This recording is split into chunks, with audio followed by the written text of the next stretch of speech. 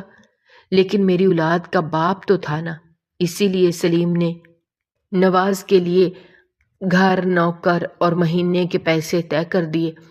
وہاں وہ رہتے تھے، نوکر گھر کے کام کرتا تھا، سلیم بھی اکثر ان سے ملنے جاتا تھا۔ بیٹی جب واپس آئی تو وہ بھی ملاقات کے لیے گئی تھی۔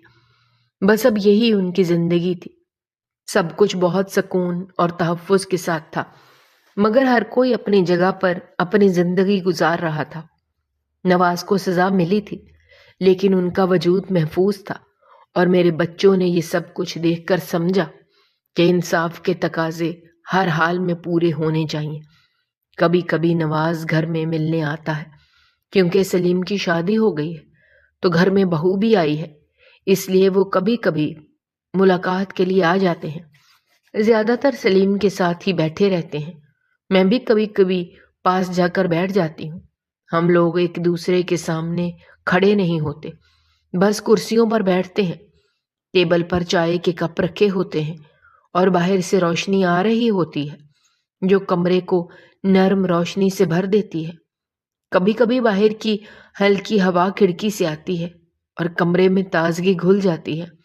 ہم لوگ ساتھ بیٹھ کر چائے پیتے ہیں اور باتیں کرتے ہیں، بس بیچ میں کافی فاصلہ ہوتا ہے، کیونکہ وہ فاصلہ تو ہمیشہ رہا ہے ہمارے بیچ، لیکن اب اس فاصلے کے ساتھ ایک اور رشتہ ابھر رہا ہے جو دوستی کا رشتہ ہے۔ وہ ایک رشتہ ہے احترام اور سمجھداری کا، جو ہمارے درمیان پچھلے تلخ دنوں کے باوجود قائم ہوا ہے۔ نواز نے کئی دفعہ معافی مانگی ہے اور آنکھوں میں پچھتاوے کے آنسو چھپائے نہیں جا سکتے تھے۔ وہ کہتا ہے کہ مرد کو بالآخر ایک ایسی عورت چاہیے ہوتی ہے جو گھر سنبھالے، بچے پیدا کرے، عزت دے اور با کردار ہو، اور تم ایسی ہی تھی، بس زمانے کی باتوں اور اپنی کم فہمی نے مجھے کہیں اور لے گیا۔ مجھے لگا کہ میری بیوی پڑھی لکھی ہوگی تو زیادہ بہتر زندگی گزار پاؤں گا اس کے ساتھ، لیکن کیسی زندگی گزاری وہ سب میں پہلے ہی بتا چکی ہوں۔ ہم لوگ اب کمرے کے اس کنارے پر بیٹھ کر کبھی کبھار مسکراتے ہیں، کبھی خاموش رہتے ہیں۔ وہ اپنی زندگی کے واقعات بتاتا ہے اور میں خاموشی سے سنتی ہوں۔ کبھی کبھی میں اپنی آنکھوں سے اس کے آنسو چھپانے کی کوشش کرتی ہوں، لیکن وہ چھپتے نہیں ہیں۔ وہ اپنی باتوں میں الجھا رہتا ہے۔ میں اسے دیکھ کر سوچتی ہوں، زندگی کے اتنے سال کس طرح گزر گئے اور آج یہ لمحہ کتنا قیمتی ہے۔ میں نے اس سے ایک دن کہا کہ تم نے یہ سب کیسے برداشت کیا؟ اس نے چائے کا کپ ہلکی سی لرزش کے ساتھ پکڑا اور بولا، اماں، صبر کی طاقت بڑی ہوتی ہے۔ میں نے کہا، لیکن کیا یہ سب برداشت کرنا آسان تھا؟ اس نے ہلکا سا سر ہلایا اور کہا، نہیں، بالکل آسان نہیں تھا، لیکن ہر تکلیف کے بعد سکون ملتا ہے۔ وہ اپنی زندگی کے بارے میں بتاتا ہے اور میں اپنی زندگی کے بارے میں۔ جب وہ سنتا تو رو پڑتا تھا، لیکن جب میں اپنے حالات بتاتی تو وہ حیرت اور افسوس کے ساتھ سنتا تھا اور رو پڑتا تھا۔ لیکن جب میں نے اسے بتایا کہ میں نے لوگوں کے گھروں میں کام کیا، ایک دن ایک عورت کے گھر میں پلیٹ ٹوٹ گئی، اس نے مجھے دھکا دیا اور میرا سر دیوار سے لگنے کی وجہ سے چوٹ آئی تھی، لیکن پھر بھی اگلے دن کام پر گئی تھی۔ اس کے قصے سنانے پر اس کی آنکھوں میں آنسو آ جاتے تھے، وہ حیرت اور افسوس میں ڈوب جاتا تھا، اور میں سوچتی کہ اگر میں نے صبر نہ کیا ہوتا تو آج یہ سب کچھ حاصل نہ ہوتا۔ کمرے میں چائے کے کپ سے اٹھتی بھاپ اور خوشبو ہماری گفتگو کو اور نرمی دے رہی تھی۔ کبھی کبھی سلیم بھی ہمارے قریب آ جاتا اور بیچ میں بیٹھ کر ہنسی مذاق کرتا۔ کبھی کبھار بہو آ کر ہمارے لیے مزید چائے لے آتی۔ وہ لمحہ گھر کے اندر سکون اور خوشی بھر دیتا۔ میں دیکھتی ہوں کہ نواز بھی کچھ لمحوں کے لیے پرانی تلخیوں کو بھول کر ہنس دیتا، اور میں محسوس کرتی ہوں کہ اس کے دل میں اب بھی انسانیت اور نرمی باقی ہے۔ میرا بیٹا آج بہت اچھی کمائی کر رہا تھا۔ ہمارے پاس گھر تھا، گاڑی تھی، پیسے تھے، خوشیاں تھیں۔ یہ سب کچھ صبر کے بعد حاصل ہوا ہے۔ اللہ دیتا ہے اور آزمانے کے لیے بھی دیتا ہے، ورنہ دے کے بھی آزمانا ضروری ہوتا ہے۔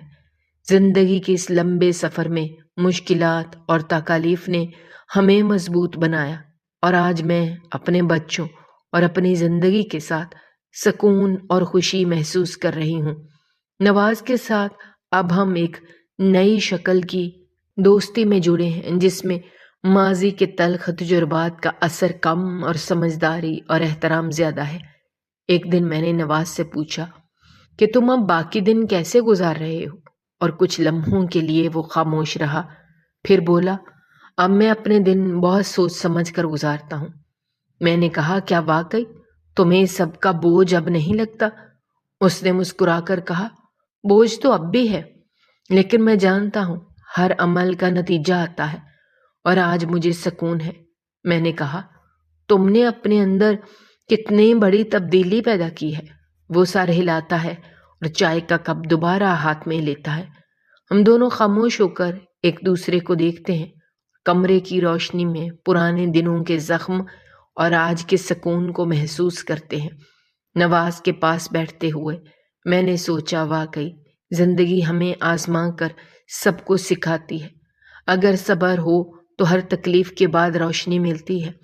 ہماری دوستی اور احترام کا رشتہ آج ہماری زندگی کا سب سے خوبصورت حصہ بن گیا ہے۔ وہ کبھی کبھار مجھے ہنستا دیکھ کر مسکرا دیتا ہے، اور میں بھی اندر ہی اندر خوشی محسوس کرتی ہوں۔ ہماری زندگی کے پرانے زخم اور آج کا سکون ساتھ ساتھ چل رہے ہیں، جیسے ایک نرمی اور سمجھداری کی راہ ہے جو ہم نے پچھلے برسوں کی تکالیف سے حاصل کی ہے۔ میرا بیٹا مجھے کہتا ہے، کیا آپ نے بابا کو معاف کر دیا؟ اور میں کہتی ہوں، اگر معاف نہ کیا ہوتا تو زندگی میں آگے کیسے بڑھتی؟ معاف تو پہلے ہی کر دیا تھا، لیکن بس دل میں ایک خلش باقی تھی، وہ بھی نکل گئی، یہ دیکھ کر کہ اللہ نے میرا انصاف کر دیا۔ اب ہم سب اپنے اپنے مقام پر ہیں، مگر دل کے اندر ایک سکون ہے۔ یہ وہ سکون ہے جو صبر، برداشت، محنت اور اللہ کی رہنمائی کے بعد ملتا ہے۔ میں اپنے بچوں کے ساتھ خوش ہوں۔ نواز کے ساتھ ہماری دوستی ایک نرمی اور احترام کی شکل اختیار کر چکی ہے۔ یہ لمحہ میرے لیے سب سے قیمتی ہے، کیونکہ میں نے زندگی کے ہر زخم اور دکھ کے بعد آج یہ سب کچھ حاصل کیا ہے۔ میرے بچوں کی کامیابیاں اور نواز کے ساتھ نرمی نے میری زندگی کو مکمل کر دیا ہے، اور میں دل ہی دل میں خوش ہوں کہ صبر اور برداشت نے آج مجھے اور میرے بچوں کو وہ سب کچھ دیا جو کبھی خواب میں بھی نہیں سوچا تھا۔ عجیب سی بات ہے کہ کبھی کبھی ظلم کرنے والا اور ظلم سہنے والا دونوں یہ بات بھول جاتے ہیں کہ اللہ کی ذات بھی اوپر بیٹھی ہے جو سب دیکھ رہی ہے۔ مجھے امید نہیں تھی کہ مجھے انصاف ملے گا یا جس نے میرا دل دکھایا اس کے ساتھ برا ہوگا، اور اسے ایک دن یہ احساس ہو جائے گا کہ اس نے غلط کیا تھا، کیونکہ اگر یہ نہیں بھی ہوتا تو میری زندگی تو گزر ہی گئی تھی۔ لیکن اللہ سب دیکھتا ہے اور انصاف ضرور کرتا ہے۔ دوستو، ہماری آج کی یہ کہانی آپ کو کیسی لگی؟ کمنٹ باکس میں اپنی رائے کا اظہار کرنا مت بھولیے گا، اور اگر آپ ہمارے چینل پر نئے ہیں تو چینل کو سبسکرائب کرنا بھی مت بھولیے گا۔ شکریہ۔ اللہ حافظ۔